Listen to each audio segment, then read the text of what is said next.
We got a lot of commitment going on, which is great. But now I want to touch on just a few reminders, not to be that person to nitpick, but if you are speaking, please keep your audio on mute so that we can keep the background noise to a minimum.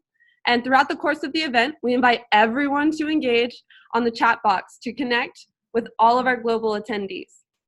We will be asking questions, and in lieu of applause, please feel free to welcome other Millennium Fellows and speakers to the chat. We have some amazing speakers today.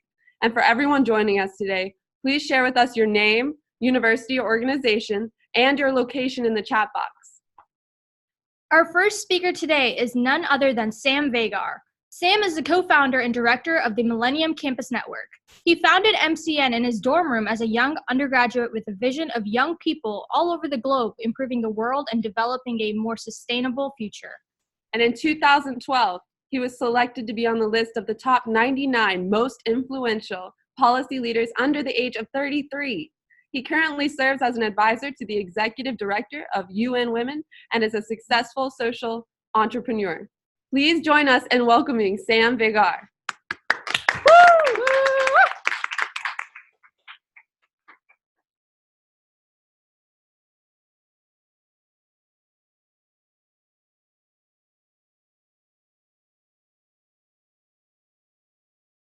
Yeah, can you all hear me now? Yes? Excellent. Well, good morning, good afternoon, good evening, and good night, Millennium Fellows in the class of 2019. I know you are all over the world. It is such an honor. I should be looking here, but I'm just kind of blown away looking at all of you, seeing your smiling faces, and knowing what you represent. The passion, the vision, the drive that you bring to this movement. I especially want to thank, I know that you all are equally committed, but we do have Millennium Fellows in Australia who are on, I believe it's midnight or 1 a.m. Jesse, I don't know if you're on right now. Is Jesse around? Jesse, are you there? Can you hear me? He made it. Well, I want to thank you and acknowledge you. It's to be on at this hour is unbelievable, and so I specifically wanted to thank all of you tuning in the very early morning. There you are. Hey, Jesse. Good to see you. Yeah, you look bright and lively, so I love it. It's really a pleasure to be with you. What I want to do is just share our story.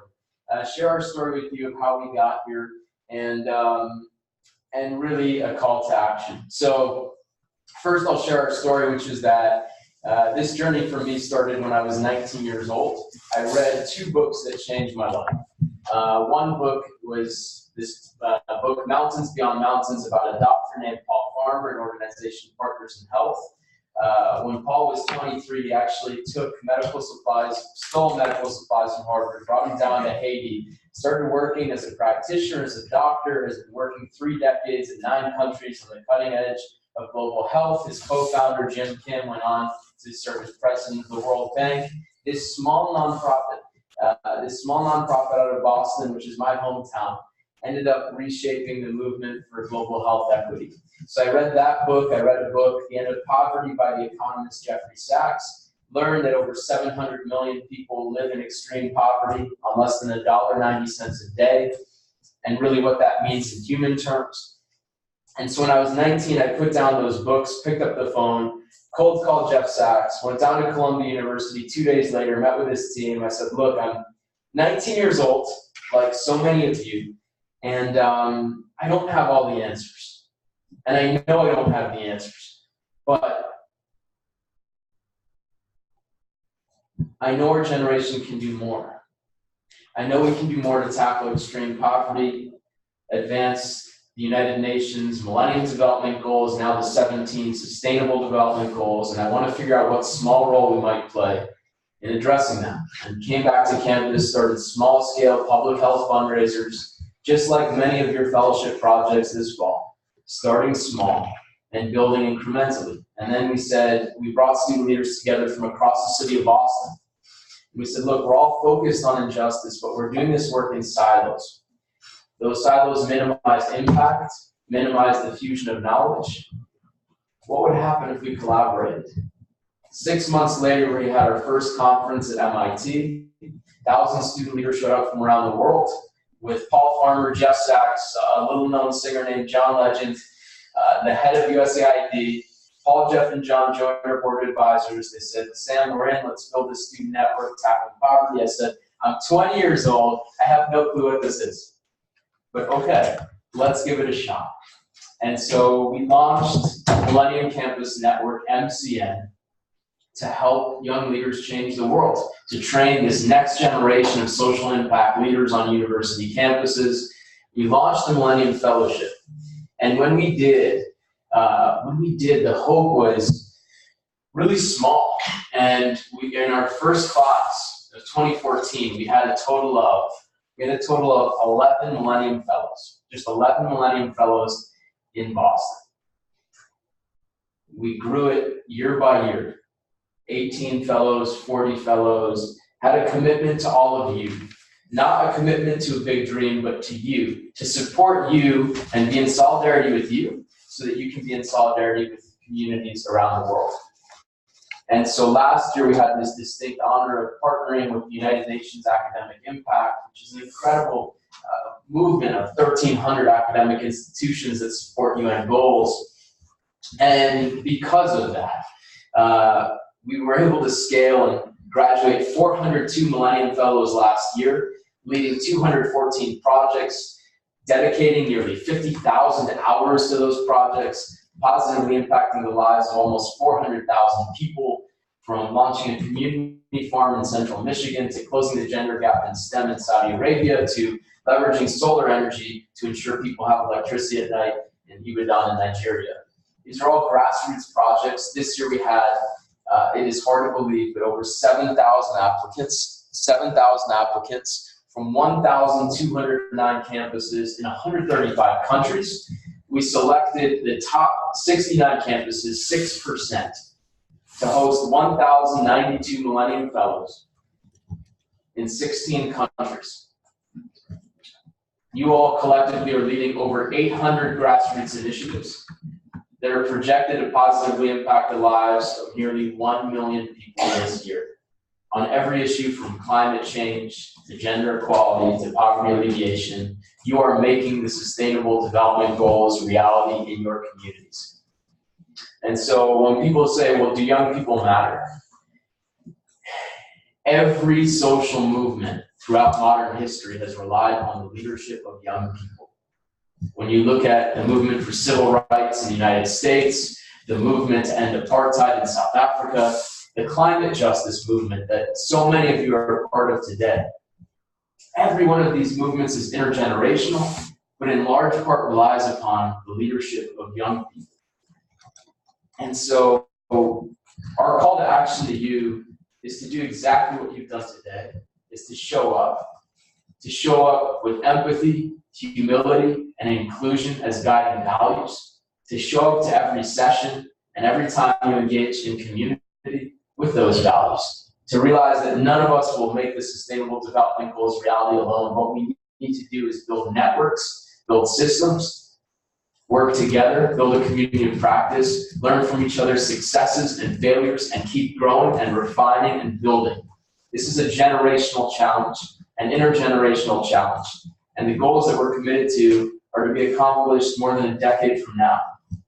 So we're counting on you not just this semester, but to start to recruit for our class of 2020 and to continue to build the Millennium Fellowship as a trusted movement, a talent pipeline that employers, that graduate schools, that funders, that everyone will know because of you, because of how you showed up every day this semester. So I just wanted to say thank you. And I believe I'm on with one of my trusted partners and our trusted partners. We could not do this program without the United Nations Academic Impact. They're an extraordinary partner, an extraordinary part of the UN system.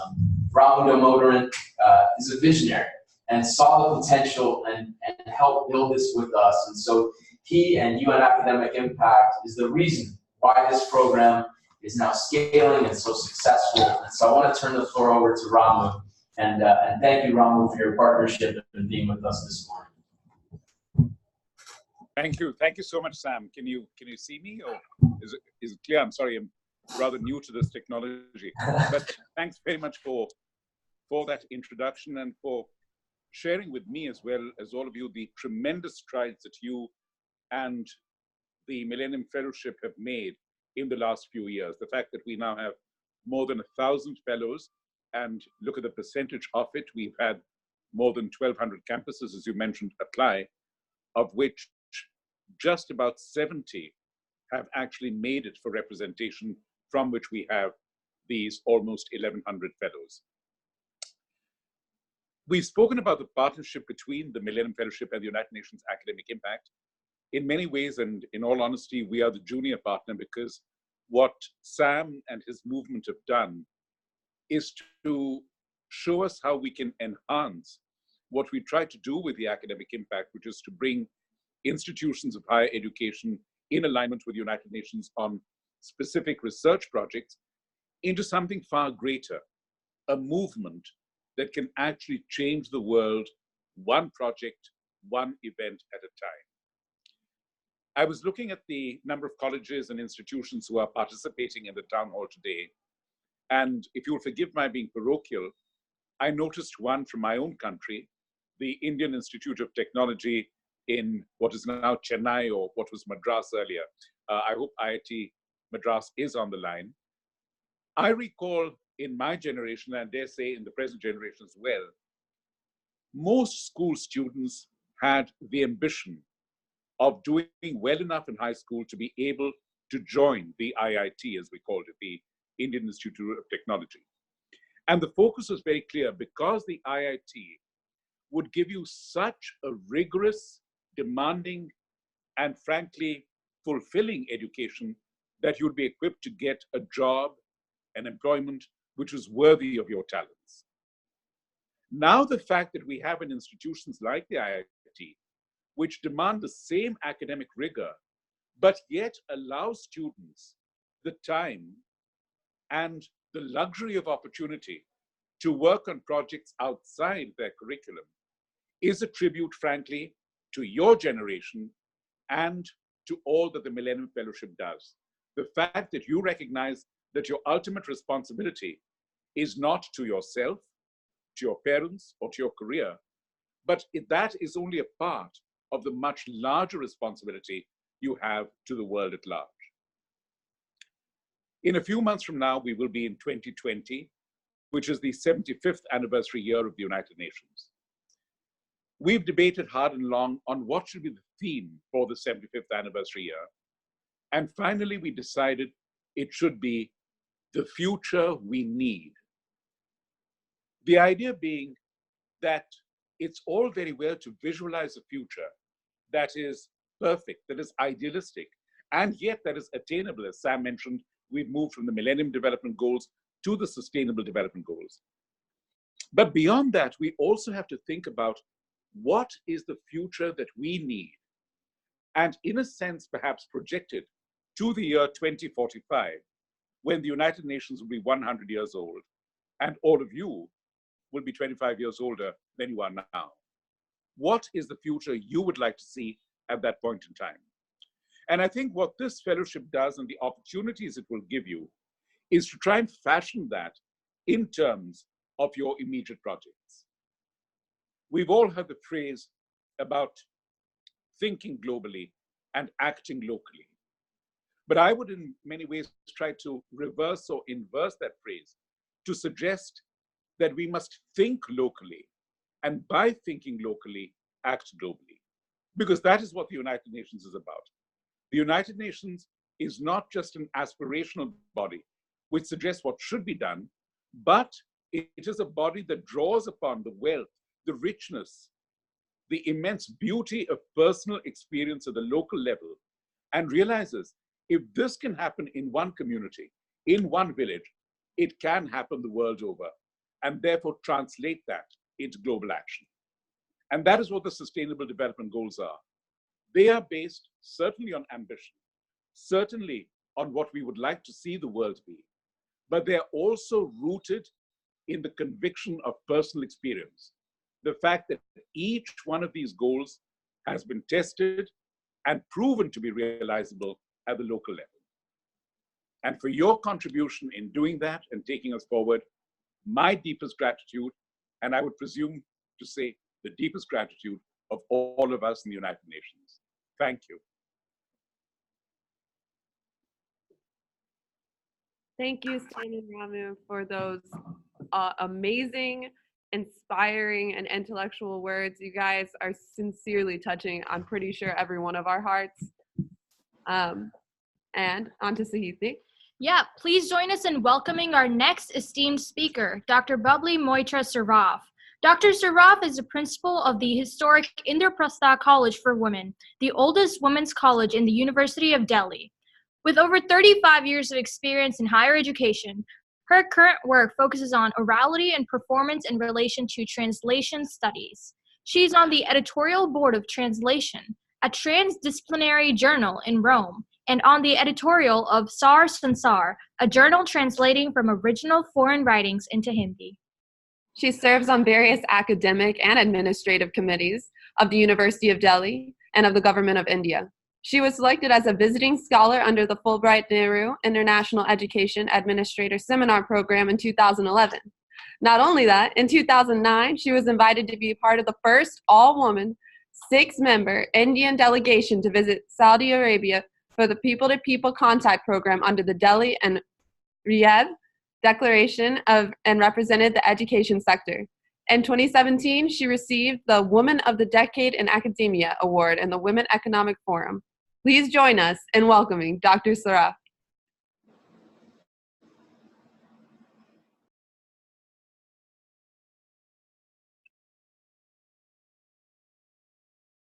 Can you hear me? I don't know if I'm audible. Yeah, okay, great. Well, greetings from Indraprastha College for Women. I'm the very, very proud teacher today in our part of the world. It's Teachers' Day, 5th September. And what could be prouder for a teacher and an educational institution than to join in on this global network of wonderfully committed young people all over the world, as well as their mentors who are here speaking to us. I really feel so proud to be part of this experience. Here in Indraprastha College, I'm surrounded by these wonderful young women. My colleague, Dr. Supriya Saha, who is the mentor of this project Noor, which has worked with empathy, humility, compassion, and inclusiveness with to alleviate the world of both education, looking at the sustainable development goal of quality education for children and adults, looking at reduction of inequalities, and also addressing the ways in which our cities and communities can be sustainable. For that, for this whole inclusive project, our students in this project Noor, which means Project Light, Noor is light in Urdu, concentrated on 2 slum areas, one of them actually lying a little outside of the city in the province of Uttar Pradesh. And in the city, looked at the community of manual scavengers, manual scavenging being a scourge in our part of the world, where undignified labor practices reduce and demean the nature of human existence into unspeakable brutalities. And it is in the alleviation of that suffering and in the relief and rehabilitation of that community that our students have spent more than 2 years working with them. The college itself is one that encourages this kind of outreach activities and activities that touch the lives of people, because as has been said by a colleague just earlier, it's not enough to indulge in personal ambition, in career building, and education itself, and especially quality education, is reduced to nothing in our opinion here, and definitely in my own opinion, if we have not touched the lives of people to improve and include them in whatever narrative that we call either progress or development. The sustainability, local, definitely, I agree completely with my earlier colleague that it is the local which gives meaning to our experience, that gives us the connection between what we do, what we are, and what surrounds us, and makes intervention and outreach itself meaningful. So it is the most amazing ways in which we have been able to move from the local to this moment of the global. And I'm so proud of my students here who have given us this wonderful, wonderful gift on Teachers' Day, which is celebrated in our part, as I said, commemorating the birthday of the great philosopher and educationist and the first vice president of the country and the second president of the country, Dr. Sarvapalli Radhakrishnan. So on this wonderful occasion, Sam, to you particularly, we owe thanks. Thank you for leading this. Thank you for showing us the ways to make meaningful contributions. And thank you for cognizing the efforts of young people. I think recognition of the effort is really a wonderful impulse for young people to realize that what they are doing is not just in a vacuum or just limited to a small community, but this validation that they get from this recognition that has been given by the Millennium Fellowship really joins them to this global effort, the local and the global effort of pursuing sustainable goals in the pursuit of sustainable development. And you're right that the effect of this is going to be really visible maybe down the road in a decade, maybe more, but we are there and we'll keep at it. So I am absolutely, I have the confidence that I carry the students who are all around. I think that, you know, they are all here in this moment reaching out. And my colleague here who has worked so very hard with them. This is a daily, you know, the sustainability of this project is the fact that, you know, you contribute daily in little ways. So they have been able to find employment for the women components of the manual scavenging community, training them to produce clothes, apparel, which they then take to festivals all around the campus where they do fundraising, and they've been able to raise sufficient funds to be able to contribute in betterment of the living conditions. So thank you for this recognition. And I would say thank you, girls, for being so wonderful, so low profile, so self-effacing, so humble, and so engaged in a non-glamorous activity. I think that's very important to recognize. Usually, otherwise, we see that you know, young people like to be, and why not, to be in the foreground where whatever they do is a high-profile activity, a glamorous activity. Here we have a bunch of young women who have been so self-effacing in their contribution that they have to be actually drawn out to speak about themselves. And I'm so proud here to be today their spokesperson. I shouldn't be, they should be speaking for them, but their work speaks for itself. I'm just here basking in reflected glory. Thank you, girls. Thank you, young people all over the world. Thank you, the global community of mentors, of teachers, of institutions, of campuses. And thank you very much, Sam, for being there with us, holding our hands. all the way. Thank you very much.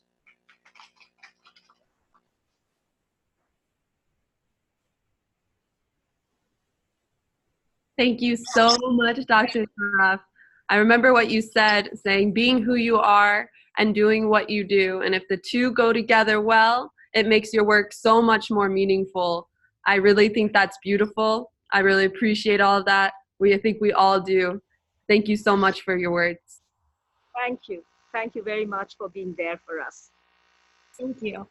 Next, we will be checking with the University of Jos in Nigeria to hear from one of their fellows, Odinaka Kingsley Obeta.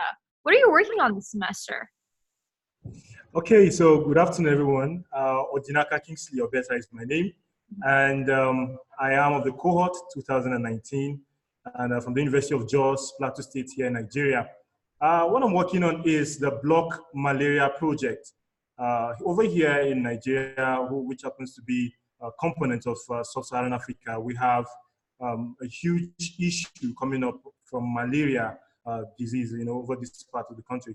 So we have about 97% of Nigeria's population at risk of malaria, and we have about 100 million persons who are affected by malaria annually, and we have about 300,000 deaths annually. So that has pushed me and inspired me to come up with strategies in which malaria could be controlled and subsequently eradicated from this part of Africa. So we've had a whole lot of intervention from the likes of Global Fund, USAID, and other international organizations. But we've had a chunk of issues coming down from implementation of some of the strategies that the international organizations do give to our federal and state ministries of health as regards the eradication of this parasite or disease to say. So I came up with the Block Malaria Project to try and see how I can enhance sensitization on malaria, especially rural communities that are more at risk of this particular disease, majorly because they usually don't have good hospital facilities to run to whenever they are down with malaria. So that's basically what I've decided, what I've come up with. And we've worked with a couple of communities here in Plateau State, and we're also trying as much as we can to incorporate other states here in Nigeria, because Nigeria has about 36 states, including the Federal Capital Territory, Abuja. So we've started with Jos, and we're expanding to Maiduguri, which is another state that has a very high incidence of malaria. And we're trying as much as we can to see how we can reduce this prevalence by virtue of educating members of the community on the dangers of malaria, the causes, the signs and the symptoms. And we as well try as much as we can to advocate that when you get to see the symptoms as a person, you should go to the laboratory and get tested first, so that you can be sure that it is malaria before the doctor can commence prescription, and you can now take good care of yourself through the treatment. So basically, that's what Block Malaria has been able to do. And here in Plateau State, we've been able to work with two communities majorly. 2018, we worked on a particular community. Then this year, we also worked with another community, Genta Mongolo community, that plays host to over 16,000 persons. And we conducted a project. And after the project, we noticed something, that the members of the community understood the concept of the project, and they've been able to replicate it in their community. They've been able to create a sanitation day for themselves. And today they run a monthly sanitation in the community that usually records a turnout of over 600 persons who participate in it. And by virtue of that, they keep their environment clean and hence keep the vector away from them as far as they can. And that's basically what Block Malaria Project is all about. So this year on my project, I will be working with 5 secondary schools in particular here in Plateau State. I will be going there with the team to discuss with them about malaria, because we come to understand that young people these days, because they are not exposed to education on malaria and other communicable and non-communicable diseases, they don't get it in secondary school through PHE and other related courses. We're going there to sensitize them on malaria. We're going there to let them know about the signs and the symptoms of malaria And we're also trying as much as we can to guide them on how to relate to their parents whenever they notice some of these symptoms, and as well teach them a whole lot about that. Awesome. Awesome. Thank you so much, Odinaka. We really appreciate the project work that you're doing, and we wish you the best of luck, and we know that you're going to do very well moving forward. Up next, we're delighted to introduce Rebecca Riccio, the Khalid and Ulfa Jufali, the director of the Social Impact Lab at Northeastern University in Boston, United States. Rebecca Riccio is the founding director of the Social Impact Lab at Northeastern University. Throughout her career, she has developed and managed cutting-edge projects, including the first federally funded teacher training program in the former Soviet Union and Eastern Europe, following the fall of the Berlin Wall. Satellite-based email networks connecting health facilities in Africa and Asia before commercial options become viable, and the world's first massive open online course on experiential philanthropy, which engaged thousands of students around the world in awarding grants from the Buffett Family's Learning by Giving Foundation. She also serves on MCN's Global Education Council. Rebecca is a leader in the growing use of experimental philanthropy education to illuminate the study of the nonprofit sector, civil society, and social justice. We are honored to have her join us today. Welcome, Rebecca Riccio. Hello, everyone, wherever you are. It is such a joy to be with all of you today. I want to give a special shout out to the students at Northeastern. Hello, Northeastern cohort. I'm looking forward to spending a lot of time with you this semester. When Sam asked me to join the town hall today, I felt like I need to address you the way I address my children, the young activists I work with, and my students. And that is always with an awareness that we're living in a time of unprecedented peril for our planet and for people around the world. And when you have a microphone or you have a video camera, when you have any kind of platform to communicate, you carry a moral responsibility to speak the truth. And so I always promise the young people I work with that I'm going to be honest, and I'm going to be honest with you today. All of you are going to live lives characterized by disruption between climate change and technology and economic and political forces stimulated by globalization. Your lives are going to present a lot of challenges. And I am so thrilled that you are stepping up to address them.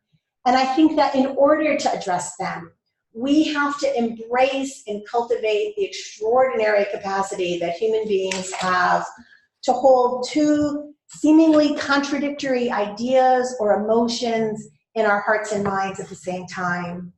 Fear, yes, but also hope. Anger sometimes, but also love. Confusion, but so much clarity of purpose that we are sure we can continue no matter how foggy or obscure the solutions might seem to us. And so I can sit here in front of you and encourage you to take on what seems sometimes like impossible problems, because I truly believe that you make finding those solutions possible. I think you can do it. I really do. It's the only way that I can teach with honesty and integrity in the social change space. So as I was thinking about what I was going to say to you today, it occurred to me, you know this symbol, the circle that represents the global goals, the sustainable development goals. It occurred to me that this circle provides the perfect illustration of the paradoxes that you're going to have to face over your lives because you have chosen to pursue lives of purpose during difficult times. So the circle, you've probably seen it on the website if you can't see it on me, it's comprised of 17 colors. And at the most simple level, it represents the perfection of a circle. And its beauty comes from all of those colors coming together to complete one whole. And I think as an image of the world as we want it to be, diverse but bound together to create the wholeness of a complete circle, it is an image that we should just keep at the forefront of our minds all the time. On a more concrete level, the circle also represents the elements of our shared holistic well-being. Secretary General Ban Ki-moon called the global goals a shared vision of humanity and a social contract. He said that they're a to-do list for people and planet. My friends, I'm going to tell you, it is a long and difficult to-do list. It encompasses, as you know, ending poverty and hunger, achieving equity and peace, ensuring that people have access to education, taking on climate change, and more. What an amazing world we're going to live in when we get through that to-do list. But we're here today because we know that too many of our brothers and sisters are still outside of that circle. The circle is not complete for them. And so we have to know, to feel it in our hearts and believe, like I do, that they are truly our brothers and sisters and they deserve to be part of that circle. And until the circle is whole with all of us included in it, then none of us can truly be whole. And so here is where the hope has to come in, and the optimism and the tenacity and the ferocity of our commitment to serving the good. But I'm going to be honest with you again. This work is not easy. And here again, the circle provides a great illustration. As that circle suggests, none of the goals stands in isolation from each other. We cannot achieve equity until we have health. We cannot combat poverty until we have good education. So what I want you to do as you're thinking about your own projects is to imagine all of the lines that you could connect within that circle to each of the SDGs when you think about how they're related to each other economically or politically or environmentally or socially. And pretty soon what you're going to see is an interconnected web. It seems so complicated. It seems impossible to untangle. It's messy, it's complicated. But that's the reality of the world that we live in, of the life that we experience every single day. It's further complicated by the fact that, honestly, we have amazing intentions as human beings, but there are a lot of ways in which we're not predisposed to be great, complex social problem solvers. Our brains want simple solutions. Our hearts want to feel like we've made a difference and stop aching every single day. We're taught in disciplines and in silos. We're encouraged to tell everything about ourselves in a simple elevator pitch or to reduce everything to a 30-second soundbite. And quite honestly, much of the industry of social change and development has embraced a notion that we can monetize and quantify everything and deliver measurable results in a year on problems that have taken years or generations or centuries to develop.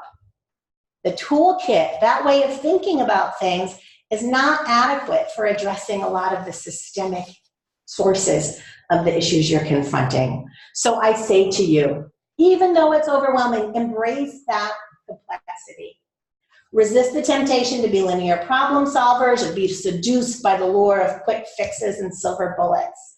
Don't fall in love with your own ideas until you've spent time talking to and learning from the people whose lives these problems affect, and learn from other people's lived experiences. Because we can't afford to be wasting the time and money on problems at their superficial level. We need to be digging down into the roots. And it might seem overwhelming, but here's where I find the silver lining in everything. When you see the complexity of the world, each of those complex contributing factors isn't just a part of the problem, they're a part of the solution. Those are the opportunities you can look for. Those are the levers that you can push to make a difference, which means that whatever industry or discipline or major you're excited about, there's room for you. There's a need for you at the social change table, because it is all hands on deck. I also want to say that the circle represents our connectedness as a species. The values of the Millennium Fellowship, inclusivity, humility, empathy, cultural humility, they represent the best of who we can be as human beings. And they're elements of a kind of decency that is the foundation, the definition of real leadership, grounded in a commitment to social justice and equity. And I can tell you that these are not just feel-good things. They are strategic as well as ethical, because we are either going to fly or fail together. Our fates are intertwined, and we will not each be whole until we are all whole. And so as you develop your skills and knowledge as fellows, I also encourage you to reflect on your values and what kind of human being you want to be. I know because you're here what kind of human being you already are, and we can all strive together to become our even better selves. Finally, I want to talk about all of these little elements in the circle as reflecting the parts of ourselves as individuals. We are made of many parts, and if we don't tend to all of them, we will fall apart. The challenges you're taking on are big. You have challenging lives ahead of you, and we need you to be strong. The world needs you to be strong. And so I encourage you to tend to your emotional and physical and mental well-being. Cultivate and find strength in yourselves and in each other. And at the same time, I encourage you to find joy and beauty and love, because those are the things that make these fights worth fighting. And I also encourage you to find somebody you'd hold hands with when you're tearing up in front of 1,000 people. But also to be silly. You're young, enjoy your lives, embrace that, because that all together, that whole package, the entirety of your humanity is what's going to give you the strength to fight these fights and win these battles for all of us. So I thank you. You are the source of my hope and my inspiration. And I can't wait to see what you're going to do. Go fly.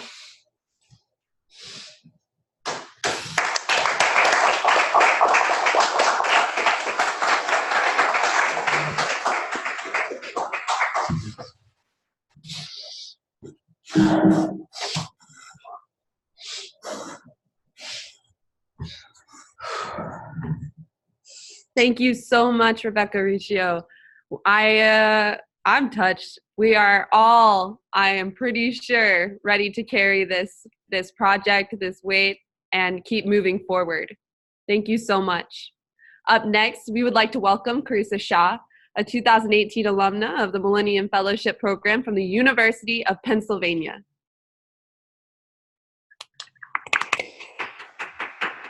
Hi guys, coming to you live after class. My name's Carissa, and I'm a sophomore at Penn. Like I said, so thank you guys so much for having me today, and I'm so excited for the year to come. I know I had just the best time last year, and I'm here to tell you a little bit about what that looked like for me and my project. So just some background. About 4 years ago, I created Cyber Sensibility. That's an organization that teaches digital citizenship and cybersecurity to middle school students in an effort to combat bullying and cyberbullying. So I've got a number of grants, a number of really, really cool opportunities through this, but I think last year was kind of a turning point for me when I was able to call myself a Millennium Fellow for the first time. So I just wanted to point to a couple of things that happened because of this fellowship. So first of all, I was introduced to this amazing network of people interested in affecting social change in their communities. I recruited 2 regional ambassadors, both who are Millennium Fellowship alumni now, which is really exciting. I think we have this common experience, this common bond that really pulls us together in a really interesting way, and also allows us to kind of push each other in our own projects and in ways I didn't actually think were possible until I met this network of people. So like I said, the curriculum has been expanded to now Nigeria and India because of all of your efforts in making this community possible.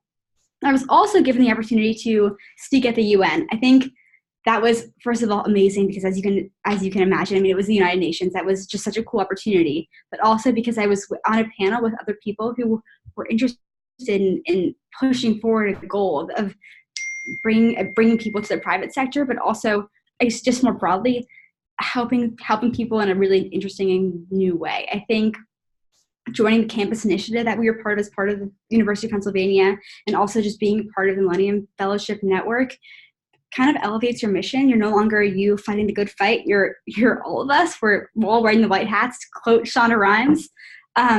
It was really an interesting experience, and one that I truly value and truly hope that you all can take advantage of over the course of the next year. Like I said this before, I want to emphasize this. Really get to know your peers, both on your campus, but also around the world. I know there's a Facebook group make sure that's being used. Use your direct messages, anything you can. Get to know the people around you who are in your year, the alumni, the people who came the year before you. We're all here, all want to talk to you. I'm sure that we've all had similar problems or issues with our projects that we could help you through. I know just having this network and being able to talk to Sam and Noha and talk to other fellows really has made the most difference possible in development of my project, but also in what I see myself doing as I graduate. I think use this opportunity for development in terms of personal development, but also career development and just as you think about next steps. This program meant a lot to me, and it still does mean a lot to me, and I really hope you can capitalize it and learn as much about it as possible over the next year and beyond. So thank you all for the opportunity. I look forward to everything that you guys do. And I'll definitely monitor the Facebook page for all the cool updates you post about your projects. And it was nice to meet you all.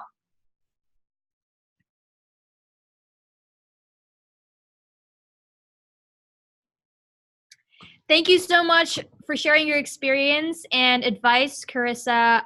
That was very much appreciated. Now we're going to turn it over to Andrew Rowan Blatt from Cornell University and Wanto Wanto from the College of Mount St. Vincent in New York, United States.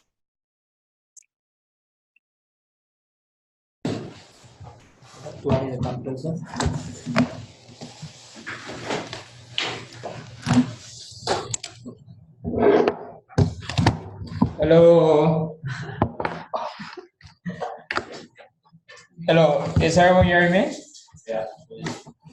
Hi, first of all, I want to send out a happy appreciation to our fellows at the College of Mount St. Vincent who are now watching. And this is an amazing day for us. Beyond me is fascinating because our college have been one of those colleges that had their first inaugural Millennium Campus Fellowship. And we are so excited in terms of the fellows we work with. So I just want to, for the first few minutes, let me first introduce myself. My name is Wanto, and I'm the co-director of the College of Mount St. Vincent. I am a youth rep of the Sister Charity Federation, or 2018 Global University SDG Champion, or 2018 Obama Foundation Leadership Asset and Dialogue Alumni, and also 2017 Impact Scholarship winner of the Fresh Ambassador Foundation at the 2017 Summer Youth Assembly at the UN.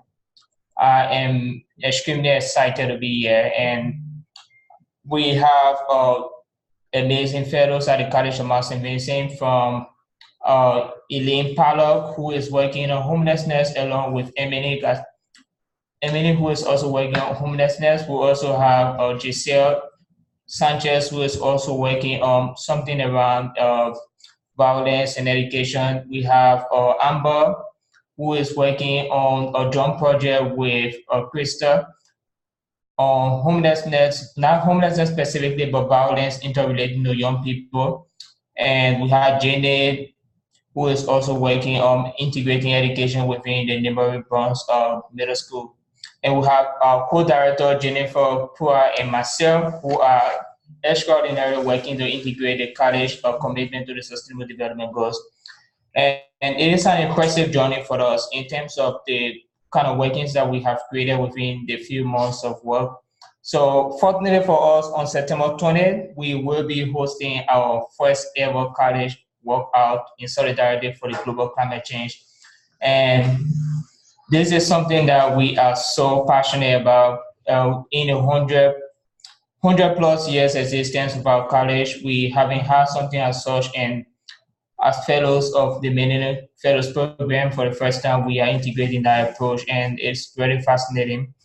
Last week, I had a tremendous privilege for being in at the United Nations Civil Society Conference, which young people around the world that were at the conference did something extraordinary, that is creating the first global compact for climate change. And those global compacts sort of rally young people commitment to the climate. If you know, like, this is something I say every single day. Climate change is an intergenerational fight, and because it's intergenerational fight, the preparedness of young people at this stage is crucial to the implementation and mitigation of global climate crisis around the world. And at the College of Mount St. Vincent, we are demonstrating the service that we have assimilated from our founding fathers. We are demonstrating that we are sustainably coefficients to be able to ensure that we can be able to achieve and put up a good fight toward climate change. So as the dialogue goes on, hopefully we'll share more. I'm so excited to be here. And basically, if you are around New York, around the Bronx, around Manhattan, join us on September 20th. Hopefully we'll also be extending an invitation to a Millennium Fellows team. And we definitely will be excited to have you guys. And we are so passionate about this.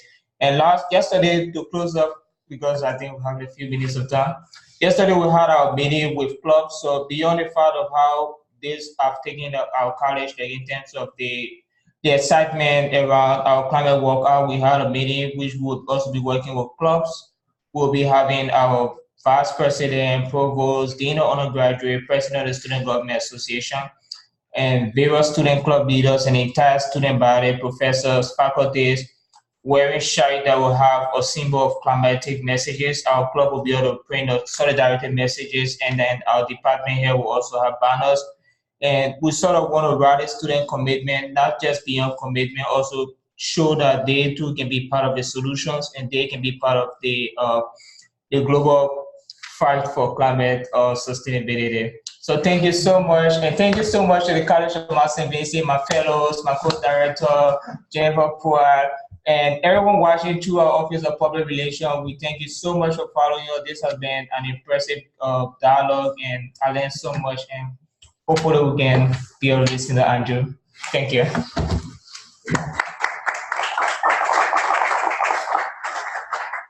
Thank you so much, Juanito. Yeah, just to introduce myself, I'm Andrew Rosenblatt from Cornell University. Hi, Cornell. I was a Millennium Fellow last year and again this year, and I was honored to serve as the co-campus director for admissions in North and South America. My projects deal with gender equality, creating safe and sustainable communities, and creating well-being for all.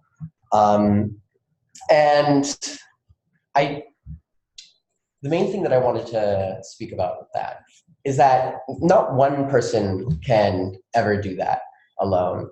The way to really seize your time at the Millennium Fellowship, I think, is to reach out to everyone on your campuses, everyone on each other's campuses, and anyone who you think can really help take your project to the next level and really become what you want to do.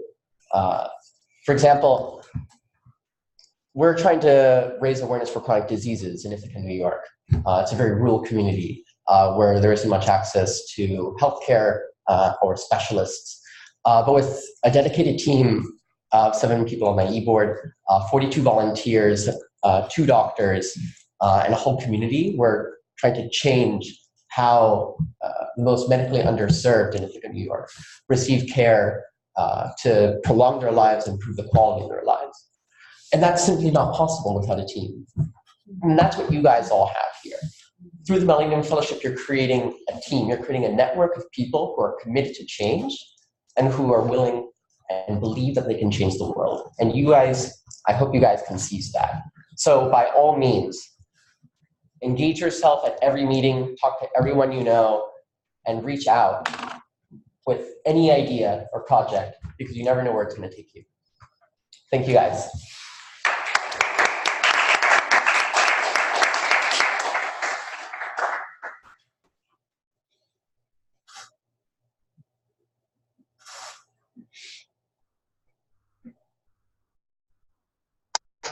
Hello, everyone. Ohani and Richard here. Somebody can bring them. Ohani and Richard here. We're happy to present to you Millennium Fellowship at University of the Ozarks in Arkansas, United States of America. And here we are, my fellows. Hey, guys. We are tackling SDG number 2, zero hunger. And our project is called Student Initiative on Food Security. Our projects, one of their goals focuses on establishing a food bank on campus that helps the students have access to food resources during the breaks. Also, we're working on establishing a partnership with a community garden, which grows fresh vegetables and distributes them to the public schools. here in Clarksville, Arkansas, through a backpacking program. And some of their goals also are dealing with educational workshops. They range from hands-on experiences through cooking classes, and we're also are engaging students, the whole campus community, with discussions on how to manage a budget with, let's say, like $50 when you have a fall break. So with low budget conversations among college students, that's something that we're really trying to tackle here at the University of the Ozarks, and we are really, really excited to be part of the Millennium Fellowship class of 2019. So thank you so much, Sam, Noah, for keeping in touch with all of us. Thank you for giving student leaders the opportunity around the world to share their projects, make a huge impact in the world. We have 11 years until the deadline for the Sustainable Development Goals is reached in 2030. So keep up the hard work. We'll keep in touch, and do not hesitate to hit the chat box and share your projects with us. So thank you so Thank much. you. See ya.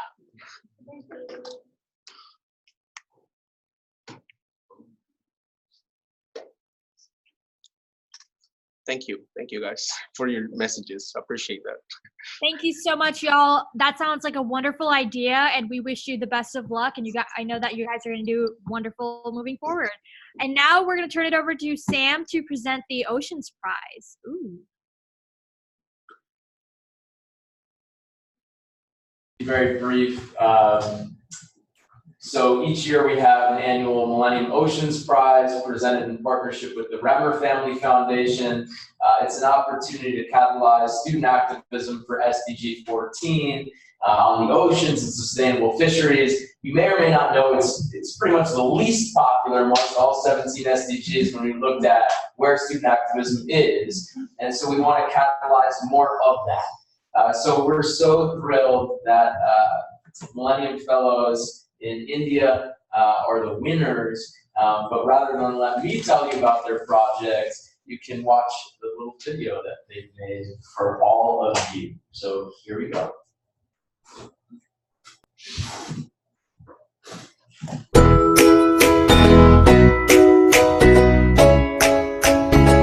Hi all, myself Afzal Mohamdi from the Gulmar Foundation.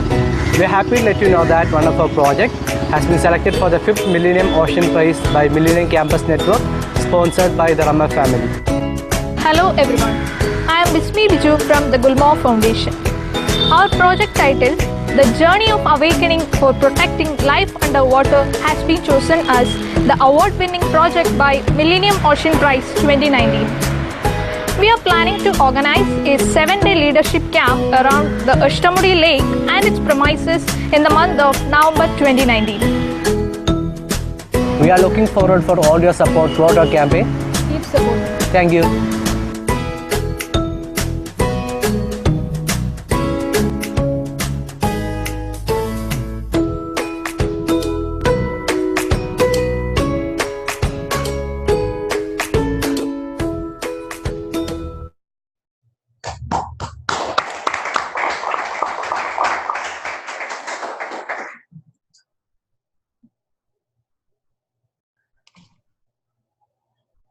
Thank you everyone for joining all together today in order to celebrate something momentous, monumental, amazing, inspiring, all of the above. I think a takeaway for today is look at the degrees of connections we've made thus far, and go and run with that today. Whatever you do, go run with that today. Thank you so much, everyone. You all deserve a huge round of applause.